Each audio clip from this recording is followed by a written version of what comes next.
এই যে নতুন বউ এনেন খাইয়া আমার বাইকের সাথে বাসা করেন যান সেগাইয়া। আপনারা এগুলো কি খাইতে দিছেন আমারে? আমি না আপনাদের বাসার নতুন বউ। মুড়ি, লেবু, পেঁয়াজ এগুলো কেউ নতুন বউরে খাইতে দেয়? কোথায় মাছ মাংস খাইতে দিবেন, ভালো ভালো খাবার দিবেন। আহা গো, মাছ মাংস না বাপরে তুমি লয়েছেন গাট্টি বড় এডি আপনি রাইন্দা দিম আপনি খাইবেন টাকা কেন বয়ে বয়া? নাম জানি না, ঠিকানা জানি না, বংশ পরিচয় জানি না, দৌড় আমার পোড়ার কান 2 টাকা পার্সেন্ট তো। আপা আমার কি মনে হয় জানোস, আমার বাইক না তাবিজ তোমার করছে নয় কি? আমার বাইক না এরকম একটা মেয়েকে বিয়ে করতে পারে? তা আবার সুখ না দেখা যায় কেমন? দেখ তো শয়তানের নাম দেখা যায়। তোমার বাপ না কি করে? তাবিজ তোমার করে কেমন দেয় মাইয়াদেরা? কয় বোন তোমরা? আর মনে হয় 27টা বোন আছে। মনে হয় তাবিজ তোমার কইরে পরের পোলা কান্দে উড়াই দিত। এটাই হবে। নতুন বউকে খাওয়া দাওয়া শেষ হলে আমার রুমে পাঠাও, আমার গা হাত পা টিপে দেবে, ব্যথা করতেছে। আম্মা, আপনার ছেলে এগুলো কি ধরনের কথা বলতেছে? আমি না ওর ভাবি হই, ও আমার দেবর হয়ে এরকম ধরনের কথা বলতেছে, আপনি কিছু বলবেন না? শোনো, এবার থাকতে হলে যে যা বলবো তাই শুনতে হইব, আর যদি না শুনতে পারো দরজা খোলা আছে চলে যাবা। শুধু হাত পা টিপে দিলে হবে না, লাগলো ওর সাথে বাসা করবা, বুঝো না? আর সাথে বাসা করার জন্য। শোনো, আমার এক ছেলে বিয়ে করছে, 2 ছেলে বাসর করব, যখন যে ছেলে ডাকবো তার রুমে চলে যাবা বলে দিলাম। তোমার তো চুলকানি বেশি, যখন যে ছেলে ডাক দিবে তখন তো সে লোক হয়ে যাবা, তবে চুলকানি মিটবে। এই যে খাইলে আমার উদ্ধার করেন, এই চল চল। এই যে ভাবি, খাওয়া দাওয়া শেষ করে তাড়াতাড়ি আমার রুমে আসেন, আমার চুলকানি হচ্ছে। ভাবি, ভাবি এদিকে একটু আসো। বুঝলাম না কই গেল? ওই ভাবি। হ্যাঁ বলো। ভাবি এখানে বসো। ভাবি আমার পাটা না খুব ব্যথা করতেছে, টিপে দাও না। দেখো, আমার কিন্তু এসব ভালো লাগে না, কারণ আমি তোমার বড় ভাইয়ের বউ, সম্পর্কে আমি তোমার ভাবি হই। তুমি সবসময় আমার সঙ্গে এইসব করতে পারো না। আর টিপে দাও না। তোমাকে কি বলছে আম্মা, কি বলছে শোনো নাই? যখন যে ডাকবে তখন তার কাছে যাইতে। বড় ভাই বিয়ে করছে তো কি হয়েছে? ভাবি দেখো, আমি কিন্তু অতিরিক্ত কথা পছন্দ করি না, তোমাকে যেটা করতে বলছি তুমি সেটা করো। টিপো বলছি পা। আমি পারবো না। তুমি যদি পা না টিপো না, আমি কিন্তু এখন আম্মাকে ডাক দিব। দিব? সুন্দর করে টিপো। আরেকটু উপরে ব্যথা, আরেকটু উপরে ভাবি। ভাবি আরেকটু উপরে ব্যথা লাগতেছে। ভাবি শাড়ির আঁচলটা একটু সরিয়ে দাও না, একটু দেখি। আর একটু উপরে টিপো। সজীব, এসব কি করছো? দেখো, আমি তোমার সম্পর্কে বড় ভাবি হই, আর বড় ভাবি মায়ের মতো হয়। তুমি মায়ের মতো সম্পর্কের একজন ভাবির সঙ্গে এসব করতে পারো না। ও বুঝতে পারছি, তোমার লজ্জা এখনো ভাঙেনি। চলো ভাবি, আজকে তোমার সাথে বাসর করেই ছাড়বো। সজীব ছাড়ো। বিয়াদব, লজ্জা করে না? লজ্জা লাগে না বড় ভাইয়ের বউয়ের সঙ্গে এরকম ব্যবহার করতে? তোমার কি একটু লজ্জা লাগে না? ভাবি তুমি আমাকে থাপ্পড় দিচ্ছ তাই না? তোমার অনেক দেমাগ, দাঁড়াও এখনই তোমার দেমাগ ভেঙে দিচ্ছি। ছাড়ো বিয়াদব, ওঠ। অনেক সহ্য করছি না, আর না, চল আমার সঙ্গে। ভাবি বাড়াবাড়ি হয়ে যাচ্ছে কিন্তু। চল। অসভ্য, অশিক্ষিত। ভাবি কাজটা কিন্তু ঠিক হচ্ছে না। কি ঠিক হচ্ছে না? কোনটা ঠিক হচ্ছে না? আম্মা দেখছো, তোমার ছেলের বউ আমার গায়ে হাত দিছে। বিশ্বাস করো আমার কোনো দোষ নেই। আমার রুমে যে আমাকে নিয়ে শুয়ে পড়ছে, ভাইয়াকে দিয়ে পোষায় না, কিন্তু আমি তোর মতো মেয়ের সাথে থাকবো না, সেজন্য আমার গায়ে হাত তুলতেছে। চুপ, আর একটা কথাও বলবি না। অভদ্র করে পারি কিরে বান্দিজি, তোরা তো বসে আসতে আমার বাগনের গায়ে হাত দিতেছ। এই অসভ্য বাচ্চা, আপনি চুপ করেন, একটা কথাও কেউ বলবেন না। এ মেয়ে তো সাহস কম না, বারবার গায়ে হাত দিতেছে। এ তোমার কি সমস্যা? শুনুন, আপনাদের না পারিবারিক শিক্ষার অনেক অভাব আছে। আগে নিজের ভাগনার পারিবারিক শিক্ষাটা দেন, ঠিক আছে? আগে নিজের ভাগনাকে ঠিক করেন, তারপরে আমাকে বলতে আসবেন। আমার ভাগিনা ঠিকই আছে, তোমার সাথে তো সমস্যা আছে, কারণ আমার ভাগনার রুমে গেছো না, তুমি রুমে কি করো? আপনি একটা কথাও বলবেন না। আপনি কে? আপনি আমার হাজবেন্ডের খালা, মানে আমার খালা শাশুড়ি। আপনি দিনের পর দিন আমার হাজবেন্ডের ঘাড়ের উপরে বসে বসে খাচ্ছেন, তার উপরে আবার আমাকে দিনের পর দিন অত্যাচার নির্যাতন করে গেছেন।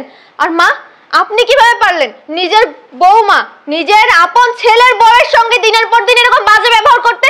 আপনার কি একটাবারও বুক কাঁপলো না? আপনার কি একটাবারও একটু কিছু মনে হলো না? তোমার কোনো অধিকার না আমার বোনের অপমান করার। আপনি না একদম চুপ থাকুন। এই মেয়ে তো সোফা ভালোই চলতেছে আপা। আপনার প্রশ্রয় পেয়ে পেয়ে না আপনার বোন এরকম মাথায় উঠছে। এই যে মুখ সামনে কথা বলিও, কাকে কি হলো? আমি বলবো আপনারা শুনবেন। এতদিন আপনারা বলছিলেন, আমি চুপ করেছিলাম না, আর আজকে আমি বলবো আপনারা সবাই চুপ করে দাঁড়িয়ে দাঁড়িয়ে শুনবেন। এত সাহস কোথা থেকে পাও তুমি? হ্যাঁ, আপা তোর কারণে এরকম করতে পারে, তুই যদি শাসন করতি তাহলে এরকম করতে পারতো না তো। শুনেন, আমার না সাহস প্রথম থেকেই ছিল, কিন্তু শুধুমাত্র আমি এবারে বউ হয়ে এসেছি বলে এতদিন চুপচাপ ছিলাম, মুখ বুজে সবকিছু সহ্য করেছি। আপনারা প্রত্যেকটা মানুষ আমাকে যে পরিমাণে টর্চার করেছেন, আমি একটা কথাও বলি নাই কখনো, কিন্তু আজকে যখন দেখতেছি যে আর পারতেছি না, তখন আমি মুখ খুললাম। বেশি কথা বলো না, তোমার জুতাটা পিটাতে পিটাতে বাড়িতে বাড়ি করে দেবো। জুতা দিয়ে পিটাই বাড়িতে বের করে দিবেন আবারে। আপনি না শুধুমাত্র আমার শাশুড়ি হন, সেই ক্ষেত্রে এতদিন আপনার সাথে অনেক ভদ্র ব্যবহার করেছি, অনেক ভালো ব্যবহার করেছি, রেসপেক্ট করছি। তার মানে এই না যে আমি সারা জীবন এরকম চুপ করে থাকবো। বৃষ্টি, তোমার এত সাহস হয় কোত্থেকে? আমার মার গায়ে হাত ধর, আমার খালার গায়ে হাত ধর, আমার ছোট ভাইয়ের গায়ে হাত ধর। আমি অনেকক্ষণ আগে আসছি, তুমি বেয়াদবি করতেছো। হ্যাঁ, বেয়াদবি করতেছো। শুনুন, সবসময় আবার বেয়াদবি কথা বলো। করে। তুই তো একটা বস্তির মেয়ে বিয়ে করলি, এই কারণে আসার ব্যাপার এরকম। সবাই তোমার নামে কমপ্লেন দিতেছে, সবাই খারাপ। সবাই খারাপ না, তুমি খারাপ। তুমি খারাপ দেখা সবাই তোমার সাথে খারাপ আচরণ। শুনেন, আপনি কিছু না জেনে শুনে আন্দাজে আমার উপরে সব দোষ চাপাবেন না। আবার কথা বলো বেয়াদবের মতো। আজকে কি করলো জানোস? তোর ভাইয়ের ঘরে গেল, তোর ভাইয়ের ঘরে একাম কুকাম করতে গেছিল, কিন্তু তোর বাড়িতে এসব কথা হয়তো ভালো ভদ্র এই কারণে পারে নাই। দেখেন, আপনি কিন্তু একটা আজে বাজে কথা আর বলবেন না। চুপ থাকো, চরিত্র খারাপ, আরো কথা বলে। আবার কথা বলো। সি সি সি সি সি। বলো না যে চোরের মার বড় গলা, চোর তো। এই, তোরা আমি বিয়ে করে আনছি, আমার সাথে থাইকা কি হয় না? আমি কি তোরা দিতে পারি না? দেখেন, আজে বাজে কথা বলবেন না কিন্তু। এটা আজে বাজে কথা, এটা আজে বাজে কথা। হ্যাঁ, আমার সাথে যখন থাকোস তখন তো মন ভইরা দিই, তারপরে তোর কত লাগে। আমার ছোট ভাইয়ের রুমে গেছস। চুপ করেন, আপনি আর একটা কথাও বলবেন না। অনেকক্ষণ বলছেন। দেখুন, আপনি আমার হাজবেন্ড হন, আর আপনার গায়ে হাত তোলার জন্য আই এম এক্সট্রিমলি সরি, কিন্তু আপনি কোনোদিন আজ পর্যন্ত আমার কথা শোনার চেষ্টাও করেননি। আমি আপনাকে অনেকবার বলার চেষ্টা করেছি যে আমার আপনার সঙ্গে কিছু কথা আছে, আপনি আমার কথাগুলো শুনুন শুনুন, কিন্তু না, আপনার তো সেই সময়টা নাই। আপনার সব কিছুর জন্য সময় আছে, শুধুমাত্র আমার জন্য আপনার কোনো সময় নাই। কেন বলুন তো? আপনি সারাদিন শুধু টাকার পিছনেই দৌড়ান। স্ত্রীর কোন অধিকারটা আপনি রেখেছেন? কোন দায়িত্বটা পালন করেছেন আপনি স্বামী হিসেবে? বলতে পারবেন আমাকে? আপনি সারাদিন দৌড়াদৌড়ি করেন, সারাদিন অফিস কাজ এটা ওইটা নিয়ে আপনি পড়েই থাকেন।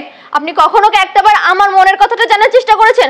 কখনো কি আমি ভালো আছি খারাপ আছি আমি খেয়েছি কিনা কিছু কি জানার চেষ্টা করেছেন? করেননি। শুধু রাত্রেবেলা এসে স্বামীর অধিকার ফলান, তাই না? শুনুন, রাত্রেবেলা না শুধু বিছানায় স্বামীর অধিকার ফলালে সে স্বামী হয়ে যায় না। এক স্বামীর না অনেক দায়িত্ব কর্তব্য থাকে স্ত্রীর প্রতি, বুঝেছেন? আপনার তো কোনোদিন আমার জন্য এক সেকেন্ড সময়ও হয়নি যে আমার দুইটা কথা আপনি বসে শুনবেন, কিন্তু আজকে আপনার শুনতে হবে। আপনি শুনতে না চাইলেও আজকে আমি আপনাকে সব কিছু শোনাবো। আপনি তো শুধু সব সময় আপনার ফ্যামিলির সাপোর্ট করে এসেছেন, আপনার ফ্যামিলির কথা শুনে গেছেন, কিন্তু কোনোদিন আমাকে বোঝানোর চেষ্টা করেননি। আপনি জানেন আমি আজকে কেন আপনার মা, আপনার খালা, আপনার ভাই সবার গায়ে হাত তুলেছি, কেন তাদের সঙ্গে এরকম ব্যবহার করেছি? কই এসে তো জিজ্ঞাসা করলেন না যে আমি কেন এই কাজটা করেছি? তাহলে আজকে শুনুন আমি কেন আপনার মা, আপনার খালা, আপনার ভাই, আপনার ফ্যামিলি সবার সঙ্গে খারাপ ব্যবহার করেছি। প্রথমে এই বাসায় বউ হয়ে আসছিলাম না, সেদিন থেকেই শুরু করছি। তাহলে শুনুন, এবার বুঝতে পারছেন? এবার বুঝতে পারছেন আপনি যে কেন আজকে আমি আপনার খালা, আপনার মা, আপনার ভাইয়ের গায়ে হাত দিয়েছি? এখনো কি আপনি চুপ করে থাকবেন, নাকি এখনো সব দোষ আমাকেই দিবেন?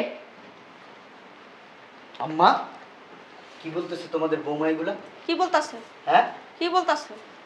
তোমরা কি ওর উপরে অত্যাচার করো? তোর মতো মিথ্যা কথা বলছ, তো করছিস তাই।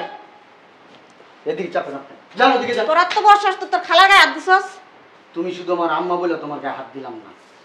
দে হাত দে। মানুষ বলে না পর পরই থাকে, পর কোনোদিন আপন হয় না। সৎ আমার সৎমাই থাকে। চিনি না, জানি এই না। কথা বলবো না। আমি যে তুমি যে আমার সৎ মা এটা আবার পরিচয় করাই দিলা, আর তুই যে আমার সৎ ভাই এটা তুই আবার বইলা দিলি, আমার মনে করাই দিলি যে তুই আমার সৎ ভাই। আমি তো কোনোদিন সৎমার ব্যবহার করি না তোর সাথে। সৎমার ব্যবহারই করছো না। যদি সৎমার ব্যবহার না করতা তাহলে তোমার ছেলেরে বলতা না আমার এক ছেলে বিয়ে করছে, দুই ছেলে বাসন করবে। যখন যেই ছেলে ডাকবে ওই ছেলের ঘরে যাবা, ওই ছেলের মনোরঞ্জন করে দিবা। সি সি সি সি সি সি আম্মা, সি আমি কখনো তোমার আমার পর ভাবি নাই, কখনো আমি বলি নাই, মানুষের কাছে পরিচয় দিই নাই তুমি আমার সৎ মা। কিন্তু তুমি সেটা আমার বউরে বুঝাই দিছো, আমার বউর সাথে আচরণ করে বুঝাই দিছো যে আমি তোমার সৎ ছেলে, এইটা তোমার সৎ ছেলের বউ। তোমার এই ছেলের সাথে তো কখনো এরকম করো নাই। হ্যাঁ, আমার সাথে তুমি যত খারাপ ব্যবহার করো, কখনো আমি কিছু বলি নাই। কি জন্য বলি নাই জানো? হ্যাঁ, আমার মা মারা গেছে ছোট সময়, তুমি আমার মানুষ করছো, যে কিভাবে যে মানুষ করছো সেটা আমার চাইতে আর আল্লাহর চাইতে ভালো কেউ জানে না, তুমিও জানো। আর এই যে আপনারা বলতেছি, আপনার হাজব্যান্ড আপনারে ডিভোর্স দেওয়ার পর থেকে আপনারে আমার আম্মা এই বাসায় নিয়ে আসছে। আমি তাও আম্মারে কিছু বলি নাই, যাক আম্মা যে ডিসিশন নেবে এই ফ্যামিলিতে তাই হবে। কিন্তু এখন আমি দেখলাম ভুল, আম্মার চিন্তা ভাবনাও ভুল, আমার চিন্তা ভাবনাও ভুল। আম্মার উপরে সব ছেড়ে দিছি, এই জন্যই আমার সংসারের এই অবস্থা। আমার স্ত্রীর উপরে তোমরা অত্যাচার করতে পারো। শোনো আম্মা, তোমাদের আমি সাফ একটা কথা বলে দিয়েছি, এখন এই মুহূর্তে আমার বাসা তোমরা ছেড়ে দিবে, আমার বাসাটা খালি করো প্লিজ। দেখছো তোরা আমি বলছি সৎ ছেলে কখনো আপন হয় না। এখন দেখো তোর সামনে আমার কথা বলেন আপনি। আপনার জন্য আমাদের সংসারে অশান্তি, আপনার জন্য। মনির যতই হোক ও তোর খালা লাগে কিন্তু। উঠেন, আপনি উঠেন আম্মা। তোর কাছে তো কোনো শিক্ষা দীক্ষা নাই, গায়ে তো হাত তুলবে। হ্যাঁ, অনেক শিক্ষা দীক্ষা। হ্যাঁ, আরো শিক্ষা দীক্ষা চান? এর চেয়ে বেশি শিক্ষা দীক্ষা হইলে না জুতোটা খুইলা চেকটা বাড়ি দিতাম। বস্তির মেয়ে বিয়ে করে আনছ তো এখন বোর কথা মতো চলো। বাহ, তোর ধাক্কা বাই করলাম না, নাই বেরিয়েছিস তোর বাড়ি। বাইরাম। আপা চল ভাই বাড়ি থাকবো না আমরা। তোর আমৃত্যু রসগোল্লা তুই থাকিস। হ্যাঁ, আমিই থাকবো। আয় আয় আমি দেখমু কেমনে বলে সংসার করছ। আচ্ছা যান আপনি। বস্তির মেয়ে নিয়ে থাকবো। আচ্ছা ঠিক আছে। বৃষ্টি, এই কথাগুলো তুমি আমাকে আরো আগে বলতে পারতো না? আরো আগে যদি বলতা তাহলে আমি আমার সংসারে এত অশান্তি হইতে দিতাম না। আপনি কি কোনোদিন আমার কথা শোনার চেষ্টা করছেন? আমি আপনাকে অনেকবার বলতে চাইছি, কিন্তু আপনি কোনোদিন আমাকে 5টা মিনিট সময় দেন নাই যে আমার কথাগুলো আমি আপনাকে বলি। আমাকে আগে এই সময়টা দিতেন, তাহলে আজকের এই দিনটা আপনার হয়তো দেখতে হতো না। কিন্তু শুনুন, আমার না খুব খারাপ লাগছে।